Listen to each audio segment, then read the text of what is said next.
NDA का मतलब नीतीश कुमार बिहार में ये तो चलता ही आ रहा है। ये तो भाजपा को इस पे जवाब देना है ना कि भाई इतना नतमस्तक क्यों क्यों भाजपा अपनी नीतियों पर बिहार में नहीं उतर पाती है। सीए एनआरसी सबसे ज़्यादा महत्वाकांक्षी इनकी योजना, उसके खिलाफ बिहार में प्रस्ताव पारित कर लिया जाता है। मुख्यमंत्री के सामने भाजपा के नेता नतमस्तक रहते हैं। जब आप अपने सिद्धांतों पर नहीं खड़े रह सकते तो जो उपेंद्र जी ने कहा क्या गलत कहा।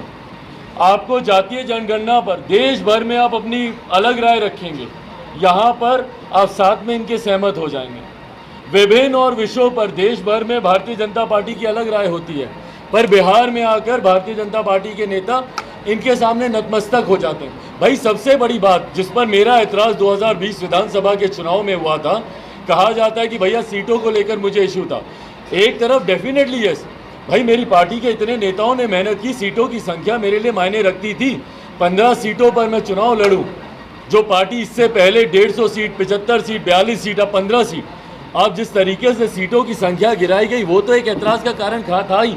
मेरा सबसे बड़ा विरोध का कारण था कि मेरे विजन डॉक्यूमेंट को, बिहार फर्स्ट बिहारी फर्स्ट, जिसपे मैंने मेहनत की, मेरे नेता अपनी अंतिम सांस तक जिस डॉक्यूमेंट की ड्राफ्टिंग करते रहे, उसको आप सरकारी एजेंडा का हिस्सा नहीं बनाएंगे। और मैं यही शिकायत मैंने भारतीय जनता पार्टी के शीर्ष नेताओं के समझ भी रखी थी कि क्यों आप 7 निश्चय पर आप काम कर रहे हैं, क्यों 7 निश्चय के साथ आप जा रहे हैं, जबकि 7 निश्चय एनडीए गवर्नमेंट का एजेंडा कभी रहा ही नहीं है। 7 निश्चय महागठबंधन के वक्त बना था, जब मुख्यमंत्री नीतीश कुमार जी लालू जी के साथ गठबंधन में थे, उस वक्त 7 निश्चय बना था। आज की जो सरकार चल रही है उसमें भाजपा का एजेंडा है कहाँ? सरकारी एजेंडे में भाजपा का एजेंडा है ही नहीं। तो अगर उपेंद्र कुशवाहा जी बोलते हैं कि एनडीए का मतलब नीतीश कुमार, तो क्या गलत बोल रहे हैं भाई? उन्हीं के ही पार्टी के एजेंडे पे आज भारतीय जनता पार्टी काम कर रही है, उन्हीं के साथ तो चल रहे हैं ये लोग, तो क्या गलत है? उद्देश्य आप सब जानते हैं कि हमारे नेता, हमारे पिता आदरणीय रामविलास पासवान जी का जन्म दिवस 5 जुलाई को होता है, और ये 5 जुलाई का दिन हमेशा परिवार के लिए और हमारे नेता के शुभचिंतकों के लिए, उनके समर्थकों के लिए हमेशा से एक खुशी का दिन रहा है। मैंने खुद अपने जीवन में लगभग 40 साल उनके साथ खुशीपूर्वक इस दिन को मनाया। घर में खुशियां बांटी गईं, साथ में केक काटा, एक दूसरे को खिलाया। पर इन 40 सालों में कभी भी ये कल्पना नहीं की थी कि एक दिन ऐसा भी आएगा जब मेरे नेता की मौजूदगी, मेरे पिता की मौजूदगी उनके जन्म दिवस पर ही नहीं होगी। यकीनन पिछले ये 2 साल उनके बिना उनका जन्मदिन मनाना कठिन रहा है, भावुक रहा है, परिवार के लिए पीड़ादायक रहा है।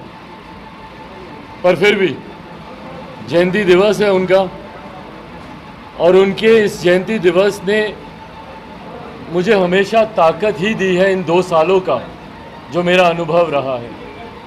पिछले साल उनके जन्म दिवस से कुछ समय पहले जून का माह था, जब मेरे परिवार में, मेरी पार्टी में एक टूट हुई। परिवार और पार्टी दोनों कठिन परिस्थितियों से गुजरे, और उसके बाद 5 जुलाई ही वो तारीख थी, मेरे नेता का जन्मदिन। वही वो तारीख थी जब हम लोगों ने आशीर्वाद यात्रा की, हम लोगों ने शुरुआत की थी। और पिछली 5 जुलाई 2021 को पटना एयरपोर्ट से लेकर हाजीपुर तक हम लोगों ने पहली आशीर्वाद यात्रा हम लोगों ने निकाली थी। और उस दिन जिस तरीके का एक जन समर्थन, जन सैलाब देखने को मिला, अब या तो कहीं ना कहीं से मेरे नेता, मेरे पिता मुझे आशीर्वाद दे रहे थे, जिसकी वजह से इतनी विपरीत परिस्थितियों में भी जिस तरीके से जनता का समर्थन मिला। याद है मुझे पिछली 5 जुलाई का वो दिन, धूप भी थी, गर्मी भी थी, और आशीर्वाद यात्रा आगे बढ़ती रही। जैसे जैसे बादल भी आने लगे, आंधी भी चली, बरसात भी हुई जमकर। कई और राज्यों में स्थायी सरकारों को गिराकर वैकल्पिक सरकारों को बनाया गया। मणिपुर उसका उदाहरण है, जेडीएस के साथ जिस तरीके से कर्नाटका में हुआ, या मध्य प्रदेश में जिस तरीके से रातों रात ज्योतिरादित्य सिंधिया जी का दूसरे गठबंधन में आना, कमलनाथ जी की सरकार का गिरना और शिवराज जी की सरकार का वहाँ पर बनना, ये तमाम घटनाएं ऐसी हैं जो कि हाल फिलहाल के वर्षों में विभिन्न और राज्यों में हुई है, जिसकी संभावना से बिहार में भी ऐसी परिस्थिति उत्पन्न हो, इसकी संभावना से ऐतराज़ नहीं किया जा सकता। पर कोई ऐसा ऑपरेशन लोटस तथाकथित बिहार में होगा नहीं, मुझे नहीं पता। पर उससे पहले मुख्यमंत्री नीतीश कुमार जी क्या किसी और ऑपरेशन की शुरुआत वो करेंगे, ये एक बड़ी चर्चा का विषय है। जिस तरीके से बड़ी पार्टी बनने की होड़ बिहार में हो गई है, भाजपा बड़ी पार्टी, पहले राजद बड़ी पार्टी, फिर भाजपा बड़ी पार्टी, फिर पुनः राजद बड़ी पार्टी, तो ये बड़ी पार्टी बनने की होड़ क्यों चल रही है भैया?